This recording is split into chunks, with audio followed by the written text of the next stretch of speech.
Oh my God, the Lakers are competing with the Knicks. There's a big old trade about to happen. Either the Jazz are accepting the Lakers deal or they're accepting the Knicks deal. All right. I don't know if I looked. They're accepting either the Jazz deal or they're accepting the Knicks deal. I don't know if I did that right. I got a broken wrist. That's why we haven't really made videos. But basically, the deal is Obi Toppin and Evan Fournier for Malik Beasley and Jared Vanderbilt. Damn, MacMahon has announced. And I will say, it does make everything interesting due to the fact that that's a good deal. And I've said it before, the Jazz should be interested in getting Evan Fournier. And you're like, why? Evan Fournier is a bum. And he's not, though. And Evan Fournier could be a guy who turns into Bojan Bogdanovic for them, where they play Evan Fournier, given all these minutes, and he reinvents himself in the eyes of NBA executives. And they keep him for a season and then maybe flip him for a first round pick. Because that's possible. So I want to hear your guys' thoughts. If you were in the shoes of the Jazz, do you take the Lakers Russell Westbrook deal or do you take Evan Fournier and Obi Toppin? Right now, for me, it might be the Knicks deal that's better. Look, the Knicks are a team that they're trying to figure it out, okay?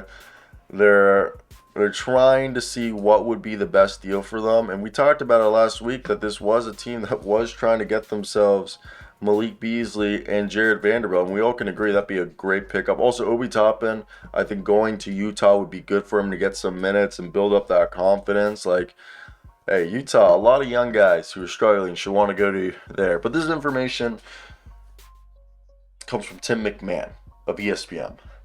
The New York Knicks are looking for ways to upgrade their rotation. New York would like to land a wing and potentially another big. That's led to the front office to discuss potential trades with the Utah Jazz as they believe Jared Vanderbilt and our man Malik Beasley would supremely help this team. The deal that has been talked, the framework, is Evan Fournier, Obi Toppin, and draft picks. Now, we know that the Jazz have said they want a first-round pick for Malik Beasley and another first-round pick for Jared Vanderbilt. So you'd assume, would it be Evan Fournier, Obi Toppin, 2 first-round picks for Malik Beasley and Vanderbilt? And Beasley and Vanderbilt, if you guys did not know, both were signed to their current contracts by Knicks assistant general manager Gersson Rosas, when Rosas was the head of basketball operations for the Minnesota Timberwolves.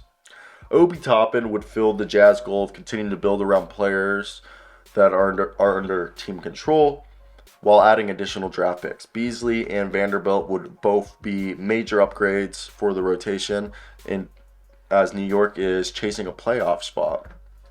So, would you guys go out and trade for our guys? I think it's definitely an interesting situation.